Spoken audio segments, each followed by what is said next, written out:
Hello, my name is Druk, and today we're going to be talking about the latest gaming news that happened throughout last week. We're going to start first with the news regarding PlayStation launching finally in Europe their new subscriptions, the PlayStation Extra and the PlayStation Premium. The PlayStation Extra and the PlayStation Premium, their prices are up to 17 euros. So that's PlayStation Extra is 14 euros, PlayStation Premium is 17 euros, and the PlayStation Essential, which is the old PlayStation subscription, remains at the exact same price it used to be at, which is 10 euros, I believe it was, 10 euros monthly. Yes, 10 euros month, or 9 euros monthly. 9 euros monthly. I don't know if you guys have had the chance to look at it, or if you subscribe to it. I did subscribe to it, I got the premium because they had a special offer where I only had to pay 100 euros more if I wanted the premium for the remaining 600 days that I had left of my PlayStation Plus Essential subscription. So I had it paid for 600 days. That roughly means until 2024. This is nice. I actually paid the 100 euros extra because I looked at the games and they seem pretty cool. I don't know if you guys did, Draz, because I know you have a PlayStation. Did you look at the subscription? What did you think about it, man? Because I know you have a PlayStation and you probably looked. Because I surely did. And when I saw that they had Spider-Man Miles Morales, which I hadn't gotten the chance to play. They had Demon Souls, which I wouldn't have bought, but now maybe I'll play it. Who knows? Who knows? Maybe I'll play it. They had Assassin's Creed Valhalla with everything. They had a game that I've always wanted to play, that I didn't want to spend money on because I've always thought it was very expensive, but I was like, okay, fine, I'm willing to give it a try now. Tetris Effect, that is, and I downloaded it and I've been playing it. You don't like it? Why don't you like it, Razvi? For me, to be honest, it's pretty cool, especially since you get a lot of the older games and a lot of the newer games. What I don't like about it is that you only get trials for the newer games. That is the only thing I don't like about it. Razvi says, the only game that I want to play is Assassin's Creed. The rest, not so much. I mean, you do have Assassin's Creed with everything. That's the thing. You have Assassin's Creed with everything. You also have, I don't know, MotoGP, Elix, Crusader Kings, the Red Dead Redemption 2. I want to play that, and I was looking at it, and I didn't want to spend the money.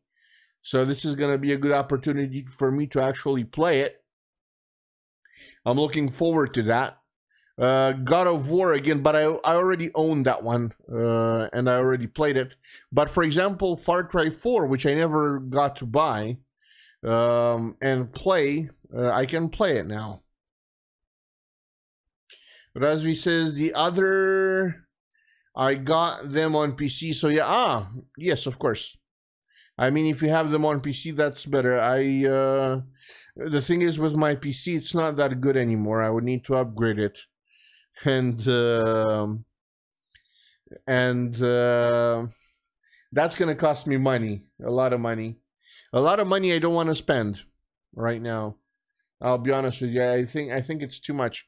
I made a calculation on what it would cost me to buy a completely new PC, because I would have to buy a completely new PC with a new CPU, new motherboard, and a new graphics card. You know, and if I'm going to buy a new PC, I want to buy a PC that's going to last me for some time, at least 5 years, let's say. And it would cost me at least 2,000 euros. And I think 2,000 euros is a bit too much.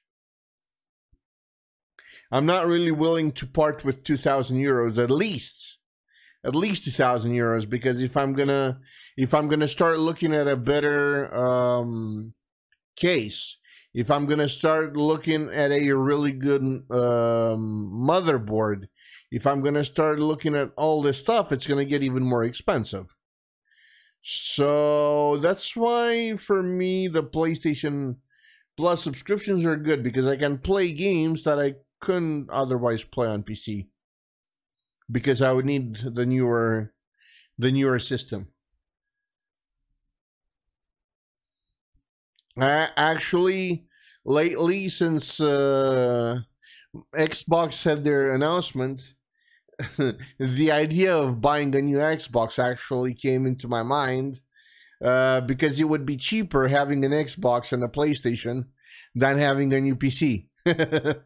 And having the Xbox and the PlayStation, I would actually be able to play both, the exclusives from both. I don't think I'm going to do that, I usually don't like to take these decisions this lightly. I usually like to sleep on them, to sit on them for a while, to see if I actually really mean to buy them. Because, it's a lot of money to throw around. It's a lot of money to throw around, in my opinion. But in my opinion, coming back to the PlayStation subscriptions, I think they're cool. For €100, I'm definitely gonna get, in my opinion, for the next 600 days, for €100, I'm definitely gonna get my money's worth with all of these games. With all of these games that are here and that I haven't played, I'm definitely getting my money's worth. That's what that's actually what I thought when I made the purchase. When I made the purchase, I'm not sure if I'm gonna continue after the 600 days, because after 600 days, it would cost me 550 RON to continue, and that's kind of a lot. 550 RON per year, by the way, per year. 550 RON per year. I'm talking about per year prices, because that's how I've always purchased the PlayStation Plus subscription, per year, because one, it's cheaper, and I've always bought it when they had some kind of promotion where it made it even cheaper than it was, For example, when we had the old PlayStation subscription, I pretty much never paid the 200 lei. That was 250, something like this lei. That was the yearly subscription. I've always paid like 100 something, because I would always get it on a discount, either for Christmas or Black Friday, stuff like this, So in my opinion, it's worth it. In Razvi's opinion, it's not worth it because he played all those games, and he has all those games. But by the way, guys, speaking of this, and this is gonna be the second news of the day. This is gonna be the second news of the day, and I think it's very important for those people who Razvi says maybe they will add new games. So I'll take it. They will definitely be adding new games. They will constantly be adding new games. That's definitely a thing. That's also one of my reasons for buying it. Because I was thinking, in time they'll keep, in the next 600 days, they'll probably be adding a lot of other new games. Because this also adds up to the second news, is that games that are part of the PlayStation Plus Premium and Extra subscriptions can be taken down by PlayStation if their license expires for whatever reason. Either the developer or the publisher says, take it down because license expired, or like it was in the case of Cyberpunk, maybe they have technical issues and they're having a lot of complaints and they're going to take it down. For whatever reason, they can take it down, a game that's in the subscription. And the problem is that when they take down the game from the subscription, you won't be able to play it anymore yourself, even if you have it downloaded in your library. The only way you'll be able to get it is if you buy it separately from the store, if it's still available there. So I'm also thinking that maybe a lot of these games have a limited shelf life in the subscriptions, and I'm thinking that if there's a game that you like and you want to play and you have the subscription activated, play it as soon as possible, finish it, because who knows how long it'll take before they take it down. You never know. It's like with Netflix, you know, because even on Netflix, the shows don't stay there forever. They have license for them for whatever many years, and then or however many months, and then they're taken down. I can give you an example of a Netflix show that was like this. It was DC's Arrow. DC's Arrow was like this, and I know this because I didn't get to see all of the seasons from DC's Arrow. They initially had the rights for the first 6 seasons of Arrow, and then they didn't. Probably, DC said, "Hey, you know what? You don't have the license anymore. Bye-bye. Take them down. Whatever." But now they have the license for the remaining season 7 to season 9 episodes only. So if you go to Netflix, you can only see season 7 to season 9 without being able to see the previous ones. And this pisses me off because I watched Arrow in the past until season 3, and then I stopped because there was no more seasons, and then I let it pass a few years because I wasn't gonna watch it every time they were adding a new season. I wasn't gonna do that. I've always been a big fan of bulk watching multiple seasons, and now I can't anymore unless I look, in unofficial places. Wink, wink. Anyway. So I think this is the same thing that they're doing with the PlayStation subscription. So guys, if you do get the subscription, please play the games that you like as soon as possible, because you don't know when they expire. It doesn't even say. If you go on any games that's in the subscription, it doesn't say if and when they expire. But if you look in the terms and conditions, it says there that they can be taken down at any time without notice if the license expires. And you won't be able to play them anymore if they're taken down from the service. So there's that. I'm not sure how often this is going to happen. We'll have to see. My guess, and I'm hoping for PlayStation's well-being, that it's not going to happen very often.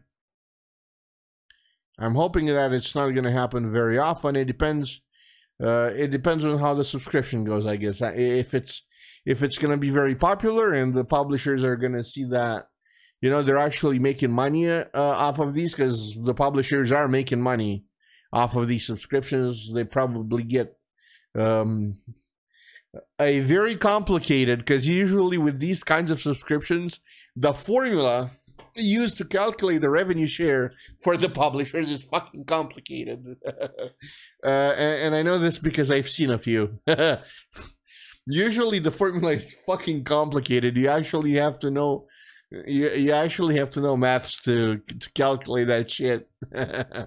It's a very complicated formula, and it's pretty tough to make it fair for everyone. But yeah, the thing is, hopefully the developers will be happy with, and the publishers will be happy with how much money they make from these subscriptions, as opposed to people purchasing the games outright. In my opinion, I think it's going to be successful. Not sure if it's going to be crazy successful in Romania or Eastern Europe for that matter, but definitely Western Europe, which love their subscriptions. They love buying subscriptions. I think at least there, and in the US, I think it's going to be super successful. Not sure about Romania because we don't like subscriptions that much, as far as I know. Anyway, boys and girls, this is for the second news of the day. The third news of the day is regarding Overwatch. You probably heard everywhere that there's going to be an Overwatch 2 that's going to replace Overwatch 1. I used to play Overwatch a lot, especially when it launched. I haven't touched it in years. It was very annoying to me that you had to purchase loot boxes to get all kinds of, collectibles. And I would never get, or very rarely get, the skins that I wanted for my characters that I liked. Very rarely. It was very hard to get them. And there was no way to get them other than, to actually grind the fuck out of the game, get as many loot boxes as possible to actually get them.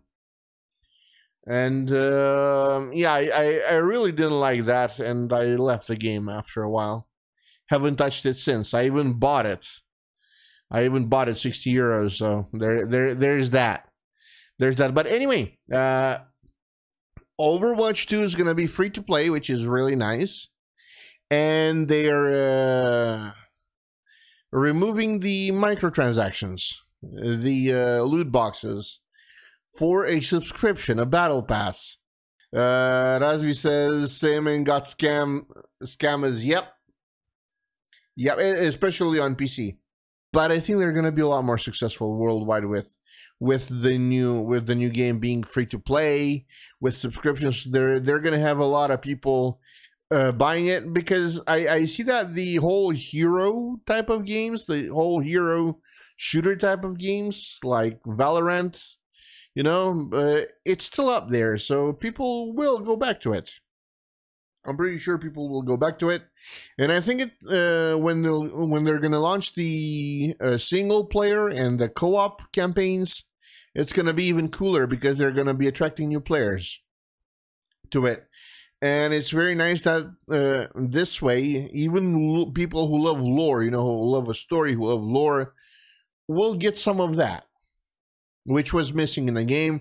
They've always had to do it outside of the game. There were always those little very nice movies. I used to watch the Overwatch reveals just for the movies, for the little movies with the characters, when they would reveal, a little bit about their personality, a little bit about who they were, a little bit about their relationships between the characters, which was really nice. They were really well made. They were really, really, really, really well made. And I even remember the discussions about some of the characters. Like, for example, I remember the one, the short, stompy one with glasses. When they revealed, I believe they revealed that she was gay. And people were like, no, why, no? All kinds of discussions like this, So it's going to be very interesting, I think. And I think I'm going to pick up on it, at least at the beginning, to see how it is. I think it's going to be interesting to see how it is. We'll see. Overwatch was a fun game, and it was really well executed. I mean, guns were shooting as they were supposed to. The balancing was usually, generally speaking, fine, except some situations. Generally speaking, the balancing has always been fine in the game. But yeah, I think it's going to be worth trying. I think it's going to be worth trying when it comes out for free. I believe it's going to be this year in October. I think so, if I'm not mistaken. All right, boys and girls, and the final news of the day, that, guess what, involves Romania. You wouldn't believe, but it involves Romania. The final news of the day So you guys know that Cyberpunk, probably know that Cyberpunk, when it launched, it had this very rocky launch because it had a lot of bugs, crazy amount of bugs, and a lot of people went in and asked for their money back and never came back, and PlayStation removed the game from the store, and it barely just came out last year again, being available in the store again after they fixed a lot of the bugs. Well, there is some news that came out, a report that was received by a YouTuber, Upper Echelon Upper Echelon Gamers. He received a report from a whistleblower from within Cyberpunk, from within CDPR, that the company that was supposed to do the QA, or one of the companies that was supposed to do the QA for the game, lied in their reports. They outright lied in their reports with the bugs they found in the game. Guess what? That company is called Quantic Labs, I believe. Yes, Quantic Labs, and it's in Romania. It's in Cluj. Apparently, the people who work as QA developers there, they are being paid for quantity of bugs, and they had to find as many as possible. And apparently, they sent CDPR a shit ton of very small bugs to repair, including the big ones. But the big ones were, lost in the huge sea of very small bugs that they had to repair. So they never got, because they were never signaled, they never got to repair the big bugs. They never got to repair the big bugs. They never got to do this. This is actually a good explanation for why the game launched as it was. And apparently, CDPR didn't know about the big bugs they had in the game because the Romanian company, never reported them as such. My question is, if they found this out, if CDPR found this out, why didn't they sue them? Because fucking hell, if you did... So... if you did this to me, and I was a company like CDPR who went through all the shit, because it went through a lot of shit. I mean, their name and their image in the media was torn to pieces. Seriously torn to pieces back then. Everybody with all the hate, with everything, with everything, it was. I would fucking sue them. Dude, this guy, Upper Echelon Gamer, received the report. He never showed the report because he's not allowed to. He never actually showed the report, but he received a 70-page report with what was found and all that stuff, with everything they did. With everything they did. And apparently that was Quantic Labs' report with the bugs, and they lied in the report. They fucking outright lied in the report. We're gonna have to see. Apparently the guys at Quantic Lab in Cluj, they want to sue the YouTuber for getting this out. Maybe Train News. I don't know. We'll have to see. We'll have to see. The story will keep evolving. But the thing is that the report the guy says he got, which he doesn't want to reveal because he would get sued if he revealed the report. He would get sued by Quantic Labs if he actually revealed the report. The report says what it says, according to him. And I've been watching this guy before, and I don't think he would lie about what's in the report, to be honest with you. I don't think he would lie about it. just to smear this fucking company. Well, that's it, boys and girls. Those are the news that I had prepared for today. I hope you enjoyed it. I'll see you guys next week with hopefully more news, more stuff to talk about.